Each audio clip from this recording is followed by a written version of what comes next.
Bonjour et bienvenue chez DigiSchool. Je suis Marion, votre professeure d'anglais.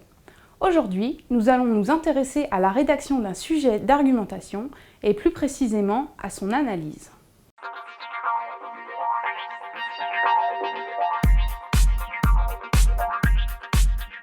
Alors, quelle est la situation d'énonciation dans le cas d'un sujet d'argumentation? Pour une fois, c'est simple. Vous n'avez pas à faire d'effort d'imagination, puisque vous êtes vous et votre copie, auteur, d'un message qui va être votre dissertation ou votre rédaction.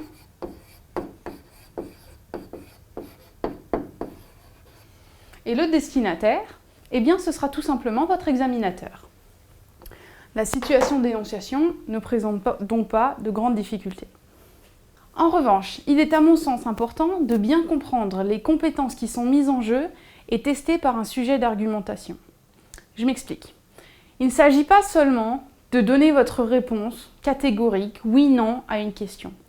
Ce que l'on veut voir lorsque l'on vous demande de répondre à un sujet d'argumentation, c'est si vous possédez toutes ces capacités. C'est-à-dire la première, pouvez-vous comprendre le sujet? Êtes-vous capable de comprendre la question que l'on vous pose?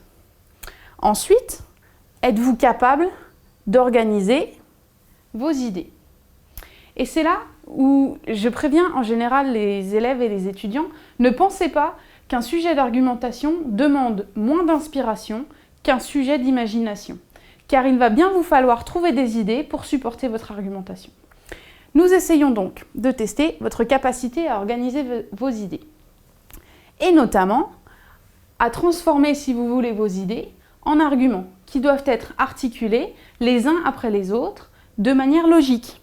Donc, savez-vous exprimer vos arguments?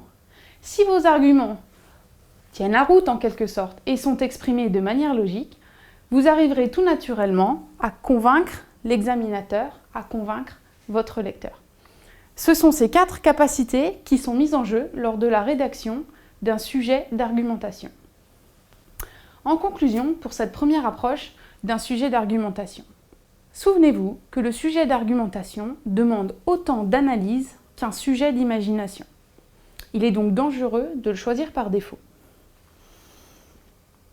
L'idée principale, de manière à écrire un texte d'argumentation convaincant, c'est de mettre la logique au service de votre propos.